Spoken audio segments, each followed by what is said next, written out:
All right, greetings. Welcome. This is week 9 of the work-based learning program, and we're on the last day.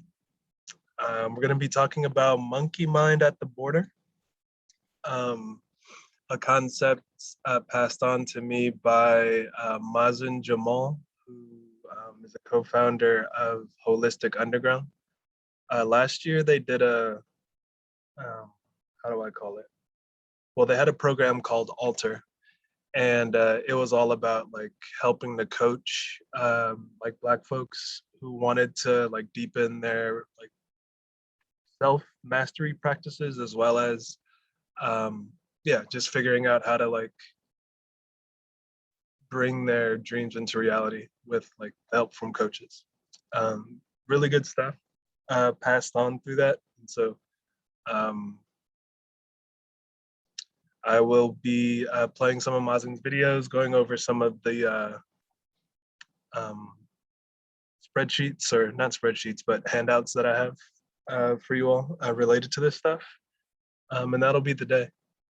The reason why I've been talking about, I guess, like things outside of like calendaring and stuff so much in this section is because like the biggest part of goal implementation rests within ourselves, and like we have to be ready, willing to be persistent, to fight through the like difficult things, um, and also like continue learning and understanding so that we can move with more like expertise as we keep going.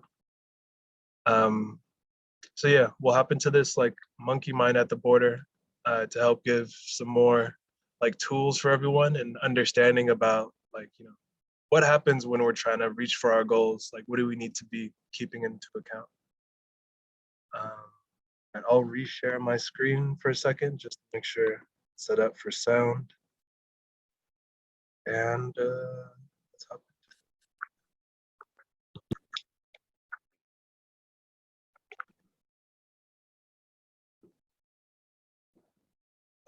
Okay, so the first thing we will watch today um, is the success principle. We'll just go with this first. Okay. Hey, I want to share with you the success principle. A lot of the times when we talk about success, of course, we think about all the things we're supposed to have and all of the things that we're supposed to do. And people talk about success, and it's often this idea of doing and doing and doing. And I know you've never had this experience before, but I know in my life, I've done and done and done so much that by the end of the day of doing so many things, I was so exhausted that I didn't even have the energy to enjoy any of the things that I made, or to even know what to do with all the things that I've done. And Van Jones says it in a beautiful way. He talks about how we end up doing and doing and doing, and we end up having movements, entire movements full of doo doo. So if you're watching this video, it's because there's a certain quality with which you want to do things. Maybe even a certain amount of elegance with which you want to be doing what you do. So I'm going to share with you a principle that I think you are going to love.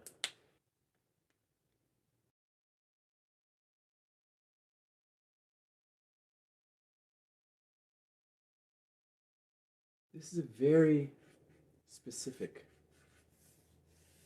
definition of success. So as I share this with you, I don't want you to just listen conceptually. Because if you got this at the level of a concept, you might have a nice insight. But in this case, insight is the consolation prize. It's the booby prize. Put yourself inside of these words. Always in these videos, put yourself inside of what I'm saying and think about your life and think about what you're up to. And what would it be like if this applied to your life? Okay? So, success. Doing what you said you would do.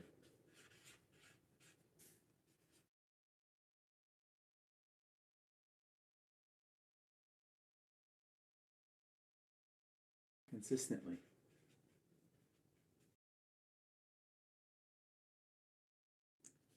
With clarity, focus, ease, and grace. Success.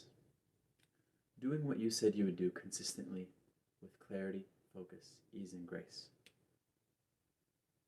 So let's break this down. Doing what you said you would do. You see that in this model of success, it's an inside job. Because doing what you said you would do is all about keeping a promise. I want to invite you to look at this right here and try not to look at the part of the circle that's incomplete. Just look at the rest of the circle. Don't look at the part that's incomplete. It's a little bit difficult.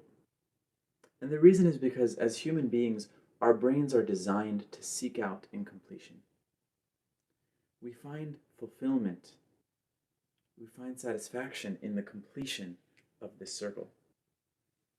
And so it is that every time we say we will do something, you can think of it like you create a little gap in the universe, a little tension of that promise. And until we make good on that promise, that tension won't be resolved. So you might, say, oh, I'll do this and then I'll do that, and I'm going to do all these different things. I'm going to do and I'm going to do and I'm going to do. And then we just created all these little gaps in the universe and all this tension. And what do we experience? Really tense. So in this model of success, doing what you said you would do, we're very mindful about what we say we'll do, which we'll talk about further later. Doing what you said you would do, honoring those promises. And sometimes we can't keep the promise because life happens, but we can honor that promise by going back and acknowledging what didn't occur and making a new plan for how we want to move forward. Consistently. Because, Mazin, he's great, right? Mazin is such a great guy. He does what he says he'll do, sometimes. Right? Or like, yeah, I really like shopping at this place, because whenever they say they're going to do something for me as a customer, they do it. Sometimes, actually, no. It just doesn't have the same power. It doesn't feel as fulfilling. And consistency, think about anything you've succeeded at in your life. Would you have gotten there without some amount of consistency?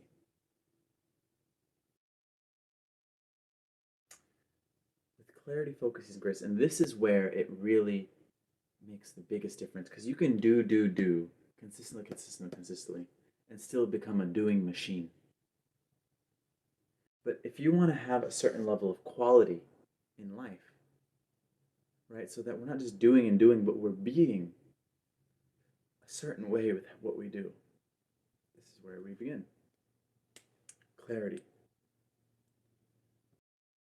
A lot of times people say, man, I don't know how to prioritize.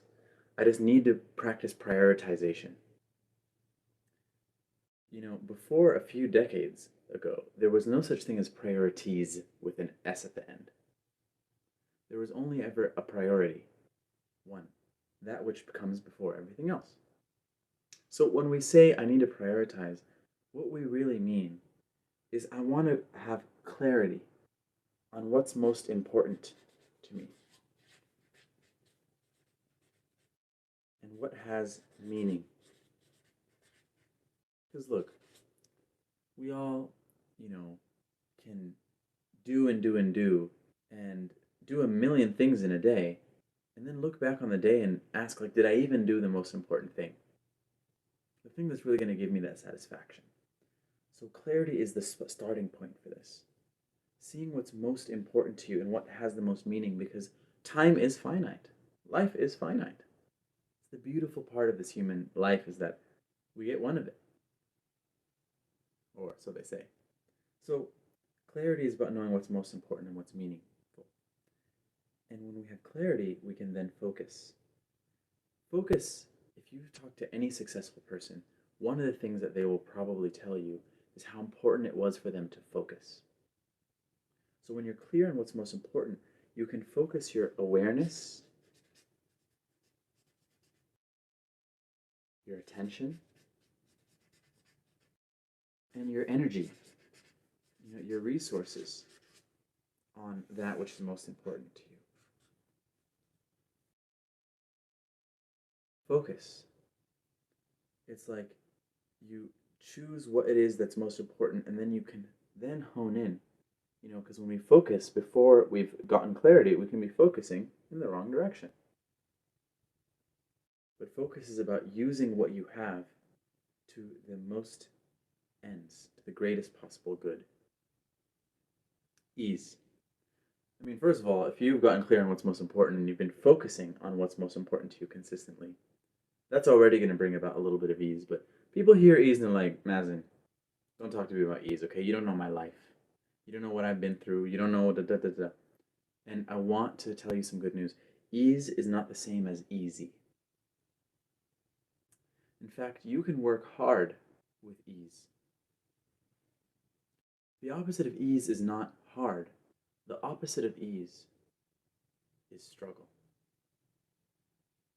The struggle that comes from trying to do everything all at once, of not having clarity and not being focused. And ease is all about taking small, sweet steps in the direction of what's most important to you.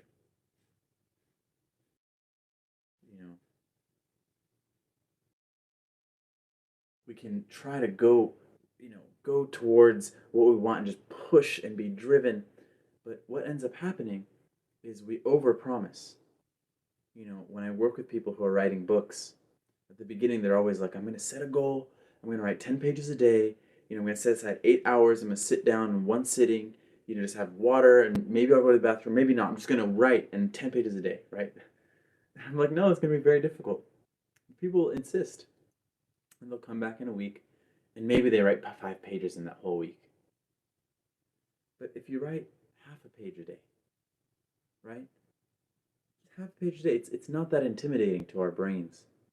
And then after a week of that, maybe a page a day, maybe 3/4, a page and a quarter, a page and a half, and maybe up to 3 pages a day, but never more than that. Because 3 pages a day is 3 books a year. And this is the aspect about sustainability. And finally, grace. Grace is really being aware of the blessings that are all around us. And the gateway to grace is gratitude. You see, grace being the experience of the blessings around us, it refuels us and it keeps us going.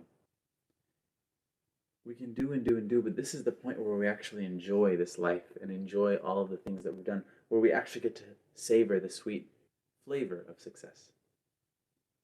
And like a lot of people, you've probably been reading about the importance of gratitude recently, and that's great. And beyond just general gratitude, being grateful for life, we're also talking here about situational gratitude. Being grateful for things right in this moment in a way that interrupts anxiety. You see, they say that fear and gratitude cannot exist in the mind simultaneously. And so the part of our brain that pushes us to be driven, right? It's that same part of the brain that's like, gotta do, is that survival aspect of us, right? That fight or flight part of the brain that's from earlier on in our evolution. And it was later that we developed this ability to be grateful. And gratitude is so powerful because, just a few moments of focusing on what you're grateful for, and it can totally interrupt that cycle of the negativity bias and those doubts and those worries and those things that have us become driven. So, the gateway to grace is gratitude. Doing what you said you would do consistently with clarity, focus, ease, and grace. So how would you actually go about in applying this? Well, one really simple but powerful way is when you approach a new endeavor, you actually go ahead and ask yourself, what's most important to me about this? Right? Get clear, what would success really look like? What does it mean? And really starting there. What do I want to get out of this, or what do I want to contribute? And then given that that's really the focus, that's really the purpose, what do I need to focus on? Not just my attention and my thoughts, but my resources and my time, because those things are limited. And then you start to break things down into small, sweet steps. And we're going to later have a video about the principles of ease, because there's a lot of other ways in addition to small, sweet steps to create more ease. But what are the small, sweet steps, right? What's the first little step that I can take?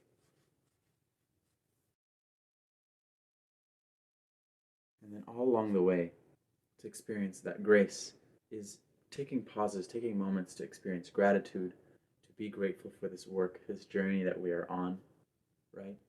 This journey of doing what we said we do, of seeking out the full expression of our being. And furthermore, taking moments to celebrate and acknowledge, yourself for all the little steps you take. To acknowledge, celebrate, and be grateful. Another thing we can do to create more grace is really make a plan for how you're going to celebrate when you've achieved some of your tasks or achieved some of those goals. So that's one way that you can begin to apply clarity, focus, ease, and grace. Thank you so much for watching.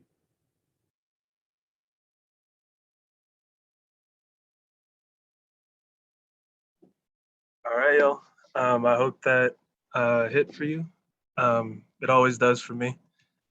I'll go into the next portion of what I'd like to show you from Mazin. And in terms of monkey mind and trouble at the border, we'll go over some of the handouts, and that'll be the day. There'll be time for like questions and comments too. This is only like 2 minutes or so. We all have something that we want to do, but we want to do it with a certain quality. And we've started covering some tools, right? Of how we're going to move our ideas into goals and scoring goals in physical reality. And we know that, every time we try to go for that, we experience that monkey mind. We have to cross the border from visionary reality into physical reality. And I know we've all in one-on-one and maybe with your buddy, gotten to have some conversations about, what we experience at trouble at the border, right? Some of us are more prone to comparison, monkey mind. Some of us maybe are rationalization types. Some of us think about the future as if it's the present. We all have our ways, of experiencing monkey mind. And we're building tools and systems for ourselves to really move past the border with more clarity, focus, ease, and grace.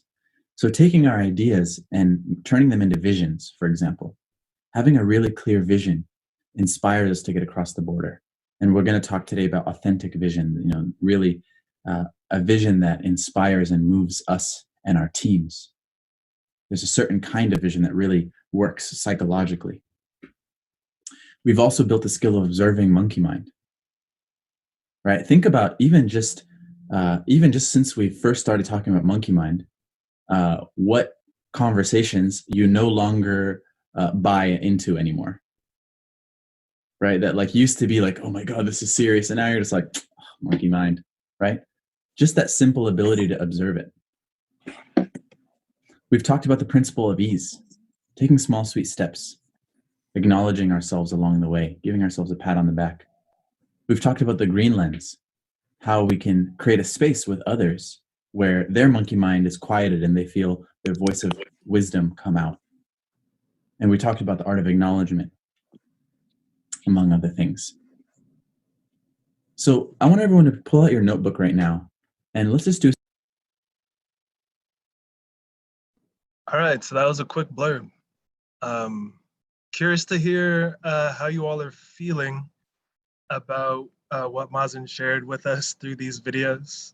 This is the handout that's in the curriculum document that you all have access to, talking about the playing field as he was just describing it, visionary reality, physical reality, what happens at the border when we're just about to do what we said we were going to do and we're really excited but also nervous, and what that can look like in both ourselves and in groups.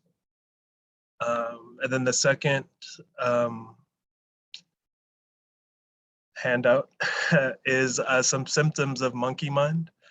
So you can see like, yeah, if Mazin had mentioned comparison, that's here number 6 is one of the symptoms. That could look like comparing how you're doing with your judgment of how someone else is doing. In other words, comparing your insides to someone's outsides. I'll never be as good as the other people in my department, for example. And so, yeah, like I think there's 20 of these. You know, you're welcome to read this. Maybe use it for yourself when you're starting to feel a little bit of anxiety when you're getting close to doing something cool. And hopefully that'll help you, you know, pull yourself back in and keep going with some compassion. Any questions or comments?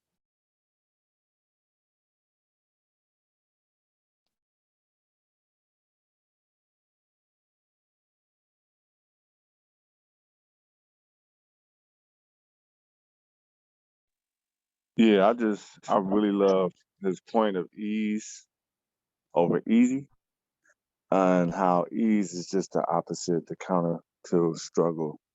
I'm gonna take that away today. I love to hear Mazin speak. I think he delivers it in such a way where you can, you know, really grasp the whole lesson or the lecture. And if you're paying attention, you can gravitate towards a step. He gives um, oversight, and he also gives instruction and steps. So, you know, if you did catch something like I did, I'm gonna try to do things with ease today, not easy, or with struggle.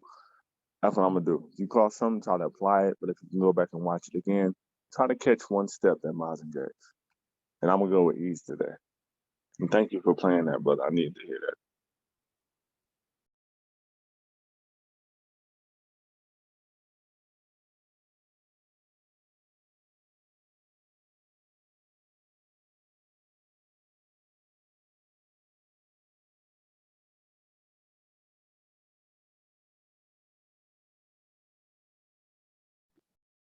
Sure. Just a little healthy silence. Uh, yeah, glad it's resonating. Yeah, thanks y'all for coming in, viewing this. I'll be uploading it to YouTube and sending it out soon. So yeah, hope you have time to look through the materials and, you know, figure out how to, excuse me, or figure out what you want to incorporate, and yeah, like what feels like something you that could benefit you as you're doing your personal and business stuff. Yeah, thanks again.